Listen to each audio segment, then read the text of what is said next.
Salut à tous en espérant que vous êtes en forme ce 4 janvier 2026. Pendant qu'on tourne cette émission, une chose saute aux yeux malgré l'ampleur de l'événement.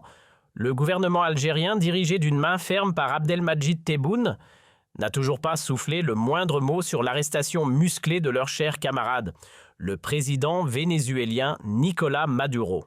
Oui, vous avez bien entendu leur camarade. Et ici, on s'en tiendra à la prononciation bien de chez nous Nicolás Maduro, à la française tout au long de nos épisodes. Le chef de l'État vénézuélien, ce fidèle compagnon du régime d'Alger, a été arraché, capturé, embarqué par les commandos américains, comme dans un mauvais film d'action. Imaginez la scène, monsieur dormait paisiblement aux côtés de sa femme, quand des hommes cagoulés l'ont extirpé de sa chambre, encore en pyjama. Pas le temps d'enfiler des chaussures, direction les USA en tenue de nuit, pour servir de trophée et comparaître devant la justice américaine, sous l'accusation de narcoterrorisme, le mot-clé préféré de Donald Trump, tout droit sorti de son lexique belliqueux. Et pendant ce temps-là, silence radio à Alger. Pourtant, Tebboune, grand défenseur autoproclamé des peuples opprimés, champion du discours anti-impérialiste et voix prétendument forte du Sud global, reste figé. Celui qui aime à se présenter comme l'étendard des non-alignés, celui qui fait vibrer les discours anticolonialistes, celui-là même n'a soufflé mot. Pas une ligne, pas une virgule sur l'enlèvement spectaculaire de son ami Maduro. Étrange mutisme pour un homme si prompt à dénoncer les ingérences occidentales, quand ça l'arrange. Souvenez-vous, ce n'est pas un simple collègue diplomatique Abdelmadjid Tebboune, et Nicolás Maduro, c'était du niveau frère de cœur. On l'a prouvé dans notre première émission et croyez-moi, on va remettre une couche aujourd'hui documents et citations à l'appui. Maduro lui-même avait vanté les mérites de Tebboune dans la presse, un homme brillant cultivé, avec qui il partageait une belle complicité. Et pourtant, malgré ces belles paroles, pas la moindre indignation de Tebboune face aux frappes américaines sur Caracas. Pas de communiqué, pas de déclaration. Le silence le plus total du côté du palais présidentiel algérien comme du ministère des Affaires étrangères. Et pendant ce silence gênant, la planète entière bruisse. L'affaire fait les gros titres du Japon jusqu'au Brésil. Un président enlevé, une capitale bombardée, un membre de l'ONU humilié. Les États-Unis n'ont même pas pris la peine de maquiller ça. Ils ont agi comme s'ils avaient le droit d'aller chercher où ils veulent, qui ils veulent, quand ils veulent. Une démonstration de force qui piétine toutes les règles du jeu international. Mais bon, visiblement pas de quoi perturber le sommeil de Tebboune. Soyons clairs, personne ici ne verse une larme sur le sort de Maduro. Ce n'est pas un héros romantique, encore moins un modèle de démocratie. Oui, c'est un tyran. Oui, il a fait du mal. Là-dessus, aucun débat. Mais ce qu'on aurait souhaité, ce qu'on aurait espéré au nom de la justice, c'est qu'il paie pour ses actes entre les mains de son propre peuple, jugé par sa propre nation, et non livré à une expédition commando étrangère. Or, ce qu'il s'est passé hier, un coup de force brut, sans respect, pour le droit international. Des missiles pleuvent sur Caracas, un président est capturé comme un vulgaire criminel, et Washington se permet, tout au mépris total des règles internationales. Même s'il s'agissait du pire des despotes enlever le chef d'un État souverain, c'est une ligne rouge. Et pourtant, silence total de la part de l'Algérie. Pire, pendant qu'Emmanuel Macron applaudit l'opération Tebboune, lui se taire. Pas un mot. Aucune condamnation, aucun désaccord, pas même une grimace. L'homme qui se dit allergique à l'impérialisme semble tout à fait à l'aise quand ce sont les États-Unis qui mènent la danse. Mais attendez, ce n'est pas fini. Tenez-vous bien parce que l'APS, vous savez, la voix officielle du pouvoir algérien, celle qui d'habitude crache du feu, s'est soudain transformée en moineau silencieux. Pas un mot sur un enlèvement. Rien sur une opération clandestine, ni sur des bombardements venus d'outre-Atlantique, ni même une allusion à la moindre infraction au droit international. Et pourtant, on parle de la même APS qui, à longueur de dépêche, flingue le Maroc, vilipende, son roi dénigre son peuple et attaque ses institutions.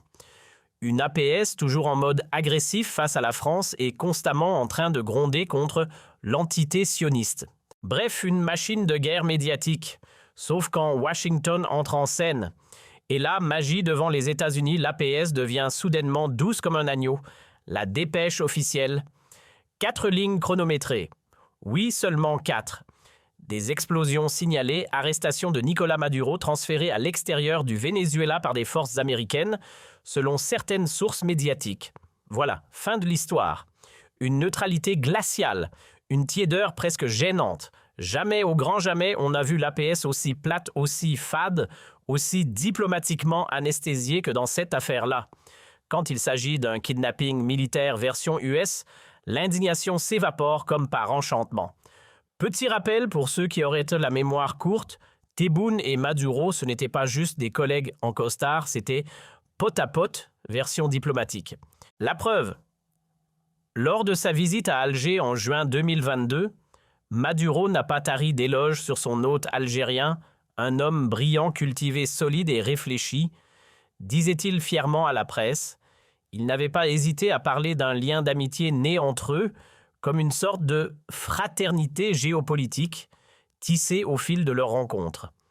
En clair, les deux régimes faisaient bien plus que s'apprécier, ils s'affichaient comme des alliés idéologiques. Et cette affection n'était pas à sens unique. Tebboune, lui aussi, ne ratait jamais une occasion d'envoyer des petits mots doux à son camarade Maduro, toujours saupoudrés de fraternité et solidarité. C'est même lui qui a pris l'initiative d'un partenariat bilatéral renforcé aussi bien sur le plan économique que politique. Il avait même promis la cerise sur le gâteau, une ligne aérienne directe Alger-Caracas.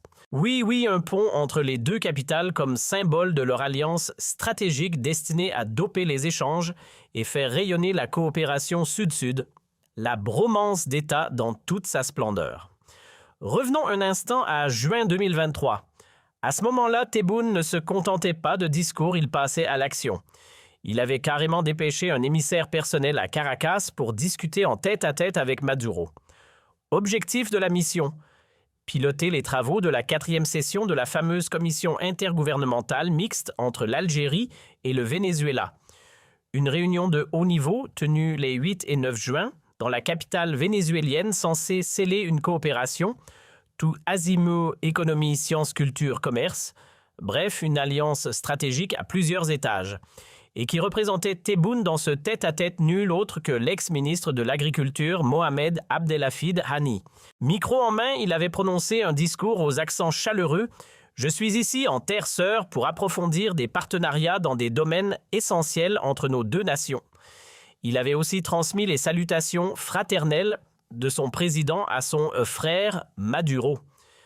Oui, frère, le mot n'a pas été choisi au hasard. Cet envoyé spécial n'y est pas allé par 4 chemins.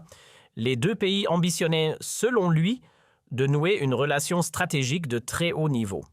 Une entente renforcée dans tous les secteurs avec un accent particulier sur l'agriculture. Pourquoi ? À cause d'un défi mondial, la sécurité alimentaire.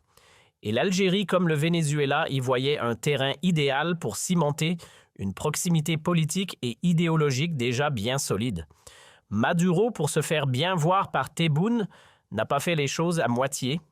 Il a sorti le grand jeu soutien total assumé affiché au front, Polisario et à la République arabe sahraoui démocratique. Oui, pour flatter son ami algérien, il a déroulé le tapis rouge aux représentants sahraouis. Plusieurs délégations du Polisario ont été accueillies à bras ouverts au Venezuela, preuve que Caracas ne jouait pas la carte du symbole, mais bien celle de l'engagement concret, car Maduro avait saisi une chose essentielle, le dossier du Sahara occidental, c'est le nerf sensible du régime algérien. Résultat, soutien politique logistique et même, selon plusieurs sources, un coup de pouce financier aux indépendantistes sahraouis. Et ce n'était pas qu'un geste ponctuel. Le président de la RASD, rien que lui, a été reçu plusieurs fois officiellement à Caracas. Les images sont là, les vidéos aussi en grande pompe sous les caméras. Le Venezuela ne s'est jamais caché, il a assumé du début à la fin un alignement sans réserve sur la position algérienne dans cette vieille querelle saharienne, un appui clair, net et totalement assumé.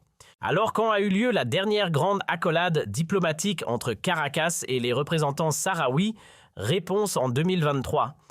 Juste quelques mois après que Maduro ait foulé le sol algérien en juin 2022, le président de la RASD, cette république sahraoui autoproclamée, a été reçu en grande pompe au Venezuela. Une visite d'État de 3 jours avec tout le décorum. Oui, 3 jours entiers pour lui dérouler le tapis rouge et faire plaisir à Tebboune, histoire de sceller une fois de plus cette belle entente entre les deux régimes. Et attention, ce n'était pas une réception quelconque. Brahim Ghali, le leader sahraoui, a été convié dans les lieux les plus symboliques du pays. Il a même eu droit à une cérémonie officielle au Panthéon national, rien que ça. Un lieu sacré, un haut lieu de la mémoire vénézuélienne. Autrement dit, il a été reçu comme un chef d'État à part entière, avec tous les honneurs dignes d'un roi. Mais c'est là que tout devient absurde. Quand Maduro s'est retrouvé arraché de son lit, traîné en pyjama humilié comme un vulgaire figurant de théâtre militaire américain, soudainement miracle, Tebboune, si prompte à glorifier l'amitié sud-sud, s'est volatilisé. Plus de déclarations, plus de soutien, plus de « mon frère Maduro ». Silence radio. L'homme si loquace d'habitude s'est effacé dès que la puissance américaine a haussé le ton. Inutile de tourner autour du pot, tout le monde a compris qu'Abdou, face à Washington, tremble comme une feuille.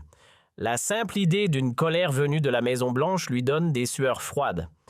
Appelez ça comme vous voulez, prudence excessive, lâcheté stratégique ou peur panique d'un tweet signé Donald J.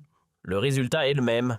Derrière les discours souverainistes se cache une réalité bien moins glorieuse, une hypocrisie monumentale qui habille la soumission en silence diplomatique. Et ce silence devient franchement indécent. Parce qu'à un moment, il faut choisir, ou bien tu assumes ton amitié avec Maduro, ou bien tu renies tout en bloc, mais rester muet, c'est trahir 2 fois. Tu le présentais comme ton frère, ton partenaire, ton allié dans la lutte contre l'impérialisme mondial. Tu relayais ses discours, tu appuyais ses causes. Et là, quand ton soi-disant frère se fait kidnapper en pleine nuit, tu ne trouves même pas le courage de dire un mot.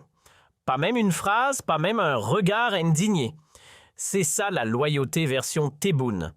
En réalité, le scandale n'est pas seulement dans le silence, mais dans ce qu'il révèle une peur bleue du retour de Trump à la Maison-Blanche. Depuis que le milliardaire a repris le contrôle de Washington, fin 2024, tout a changé dans la stratégie d'Alger. Depuis début 2025, virage à 180 degrés, nouvelle doctrine, nouvelle diplomatie et surtout, nouvelle posture. Celle du régime qui préfère raser les murs plutôt que de risquer une foudre venue des États-Unis. Abdou, sans trop prévenir, a pris ses distances avec le Hamas. Et ce n'est pas juste une rumeur, le 17 novembre 2025, Abdelmadjid Tebboune a carrément appuyé une résolution américaine pro-Israël. Oui, vous avez bien entendu. Alors que dans ses discours devant le Parlement, une assemblée, ou soit dit en passant, personne n'a le cran de lui répondre, il clamait haut et fort son indéfectible soutien au peuple palestinien, à sa souveraineté, à son combat pour la liberté. En coulisses, il validait tout autre chose. Cette fameuse résolution proposée et imposée par l'administration Trump n'était rien de moins qu'un plan pour désarmer toutes les factions palestiniennes. Pire encore, elle effaçait purement et simplement le droit des peuples à la résistance armée contre l'occupation. En clair, elle vidait de son sens toute forme de lutte pour l'indépendance. Et qui l'a soutenu? Tebboune. Le voilà sacré champion des contradictions, dire une chose face caméra, faire exactement l'inverse dans l'ombre. Et ce double discours ne s'arrête pas là. Avec l'affaire du Venezuela, il est allé encore plus loin dans l'absurde. Même l'APS, la machine à propagande d'État, s'est retrouvée incapable d'appeler les choses par leur nom. Pas de kidnapping, pas de violation du droit international, pas de mots sur l'agression d'un État souverain. Rien. Juste un silence organisé, une neutralité gênante face à ce qui aurait dû déclencher un tollé diplomatique mondial. Ce qui s'est joué dans l'affaire Maduro, ce n'est pas seulement une opération militaire douteuse, c'est une gifle portée à tous les fondements du droit international. Les valeurs qui sont censées régir les rapports entre nations, la souveraineté, le respect mutuel, l'intégrité des États ont été piétinées sans vergogne, et dans ce grand scandale diplomatique, le président algérien reste figé, muet, absent. Ce silence n'est pas neutre, il est complice. En réalité, ce mutisme révèle une vérité dérangeante. Abdelmadjid Tebboune ment à son peuple. Oui, ment. Et pas à moitié. Il se présente comme un rempart contre les puissances dominantes, comme le défenseur des faibles, le porte-voix des opprimés. Mais tout cela, c'est du théâtre. Il joue un rôle, un personnage. En coulisses, ses actes racontent une toute autre histoire. Il n'a ni la colonne vertébrale d'un souverainiste, ni la fidélité d'un allié fiable. Et alors on pose la question que tout le monde devrait poser, où était-il quand il fallait dire non ? Non à une résolution américaine qui anéantit le droit des Palestiniens à se défendre. Non à une opération d'enlèvement menée contre un président d'un pays ami. Pourquoi ce grand homme d'État n'a-t-il pas levé la voix ? Pourquoi n'a-t-il pas dénoncé ? Pourquoi n'a-t-il même pas osé s'opposer, ne serait-ce qu'en parole ? C'est dans les moments cruciaux qu'on reconnaît les vrais leaders. Et lui, il n'a rien dit. Rien. C'est toujours la même rengaine quand il faut. Montrer les muscles, Tebboune choisit le Maroc. Toujours le Maroc. C'est sa salle d'entraînement favorite. Le régime algérien, dès qu'il veut jouer, les dures tapes sur les Marocains, sur leur roi, leur peuple, leurs institutions, comme si c'était le seul adversaire accessible. Parce que bien sûr, s'en prendre aux États-Unis, impensable. Quant à la France, là, c'est plus facile. Pourquoi ? Parce qu'il y a une grosse diaspora algérienne sur place, un lourd passé colonial à exploiter et des plaies encore ouvertes qu'on peut instrumentaliser à souhait. Bref, accuser Paris, ça paie politiquement. C'est un vieux levier qui fonctionne toujours. Et puis, soyons honnêtes, la France d'aujourd'hui n'est pas en état de riposter. Tebboune le sait très bien. Emmanuel Macron est en bout de course affaibli, enlisé dans une fin de mandat chaotique. Le pays est divisé, fracturé de l'intérieur. Alors, dans ce contexte, il est facile de jouer au dur avec Paris, pendant qu'on se couche poliment devant Washington. Attendons un peu et on verra le jour où l'extrême droite prendra les rênes de l'Élysée. On observera si Tebboune continue de jouer au bras de fer avec la France.